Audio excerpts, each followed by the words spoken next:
Hey everyone, welcome to another video. Remember to hit that subscribe button because today we are going to be talking about Air, the latest film from Ben Affleck. So here are my thoughts towards the film and its potential Oscar chances. I will have timestamps if you want to see either the review or the Oscar discussion. So with all that being said, let's get into it. I don't know. Seriously? Maybe it'll grow on me. Alright, I know I'm really late when it comes to talking about this movie, but it is a notable release and I wanted to have it here on my channel. Overall, I really like Ben Affleck and Matt Damon. I always look out for the projects that they are in. Obviously, Good Will Hunting is a masterpiece. It is truly one of my favorite films ever. I really love The Last Duel as well, and this being a new project with these two, I was really excited for that. Ben Affleck is also directing, and I think he's pretty solid as a director. The only film that I've actually seen that he has directed was Argo, which is great, and the other ones that he's done, I'm honestly just not that interested in seeing. You also add in the fact that this is a basketball film, which is my favorite sport by far. You know I am writing an honors thesis in sport development, and I work in sport. These films for me just draw me in, and I am more receptive to films in this genre than most. I really love Hustle, the Adam Sandler film, and I was hoping that this would be the next great sports movie. I was also hearing Oscar talk for this, which I haven't heard from a movie in this genre since Moneyball, which to me is a top 5 all-time great film. I absolutely adore that movie and I've seen it countless times. So with those kind of expectations, it really built my excitement. I have to say, it's mostly okay and a pretty fun celebration of Michael Jordan, the greatest basketball player who ever lived. Yes, LeBron James fans, Michael Jordan is the GOAT, get over it. But with this film, it isn't perfect and has some really glaring problems and is far from my favorite movie of the year, unfortunately. I think firstly, the best thing here is the screenplay, hands down. I mean, look at this poster. It's an Oscar Contender and has this poster. Of course it's a screenplay movie and it is definitely a strong one. The narrative here builds and builds, and before you know it, you're pretty invested in these characters and the story it's following, which is about Nike's success in creating the Air Jordan brand, the most successful basketball shoe ever made.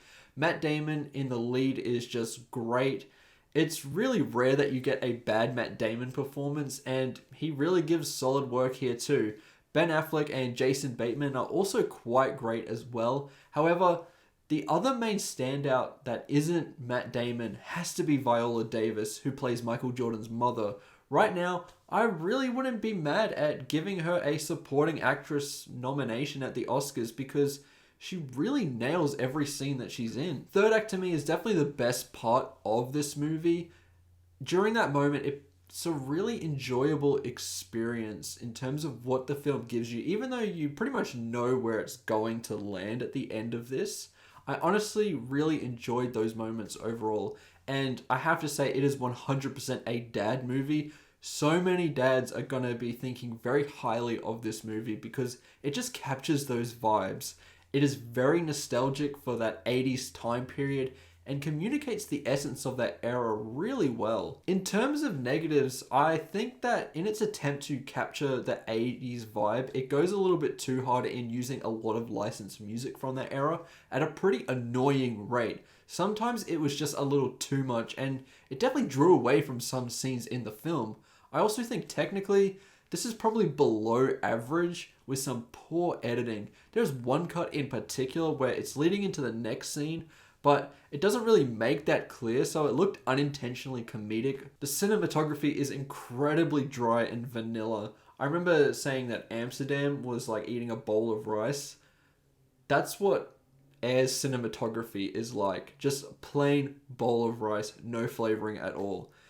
However, that is usually the style that Ben Affleck goes for with his direction, but it just doesn't work for me. Also, the first act, I was genuinely thinking, are they really going to make me dislike a basketball film about Nike trying to establish the Air Jordan brand because it just wasn't working for me too much in the first 15 minutes of this. Now, also, after being removed from watching this film for about a week now, I think I'm going to forget about a lot of this when we get to the end of the year because while it's solid, it's just not exceptional. Overall, Air is a solid film, like I just mentioned. I did enjoy watching this. The performances are definitely phenomenal. I just wish the style choices were a little better and it would be a little more engaging, especially during the beginning. I'm going to give Air a 3 out of 5.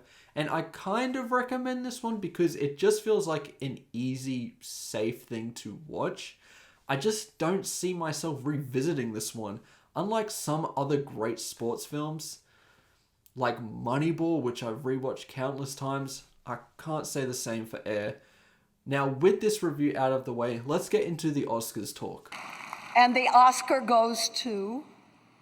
Okay, so when we go into Oscars talk, we have to remove my personal bias for whatever film that I'm talking about because there are many movies that I definitely dislike that have won a ton of Oscars, and there's films that I absolutely adore which never received a single nomination or win, which is honestly usually the case from my perspective. Now, with Air in this early portion of the year, yes, I think it is holding on for dear life in a Best Picture, Screenplay, and Supporting Actress package in terms of nominations. Those are really the only 3 categories I can see this getting in for. You could say editing too, I guess, because the Oscars really love nominating bad editing for some reason. Now, I guess this does have more good editing than bad editing, but that bad is just far more noticeable. And just because we see a compilation, I don't think that's really Oscar-worthy editing. There'll be better examples of this craft when we get later in the year for sure. I think Viola Davis for that supporting actress nomination has a really good shot of getting in because I don't know how many supporting performances from an actress this year that will probably top this one. I definitely don't think she'll win. I think there are definitely more beefy roles that are coming up later in the year that will definitely push her down a couple of notches. But in terms of a nomination, that kind of feels right for this film. I truly think that if this does get nominated for Best Picture, with it coming out so early in the year, we would be in for a pretty sorry year for movies, I think. A lot of people are saying that the time of year in terms of its release date doesn't matter anymore because of Everything Everywhere All at Once just sweeping. But that's really a completely different example. Everything Everywhere All at Once is an incredibly creative film that truly was one of the best in the year, and it just stuck out the entire year. Air does nothing in my eyes that really warrant that kind of passion. It will definitely have a ton of people really enjoying it, and really a small minority loving it to the point where it's their top film of the year. But I just don't see it having that kind of passion when we get into Oscar season. Also, Top Gun Maverick is another example that people like to throw around when it comes to Air's Oscar campaign. But once again, that movie made over $1 billion at the box office, and many people thought it was the best film of the year, and I mean a lot of people. Air will have a few people, sure, that really have a lot of passion for it, and I'm sure for many people right now, Air could be at the top of a lot of people's lists. But we haven't seen really a slice of the notable films that are releasing this year. When we go through Oppenheimer, Killers of the Flower Moon, Dune Part 2, Barbie, and so many other real contenders, I think voters will really not have this in their Best Picture lineup. It will kind of get pushed to the wayside and ignored. Once again, I am really trying to remain unbiased here. I think the film is fine. I don't love it. I don't hate it. But you really have to try and think of this from a voter's perspective, and that is where I think Air is headed in terms of an Oscar campaign. It is only in the mix right now because there hasn't really been another contender that has released this year yet. Anyway, those are my general thoughts towards Air and its Oscar chances. I'll be ramping up some of my Oscars content in the next few weeks as we are beginning to approach the Cannes Film Festival, and we'll definitely start to hear about a few more contenders. I also have been trying to think about a way to talk about Poor Things because I am really excited for that film. So I'll be having an Oscars discussion with you guys on this channel.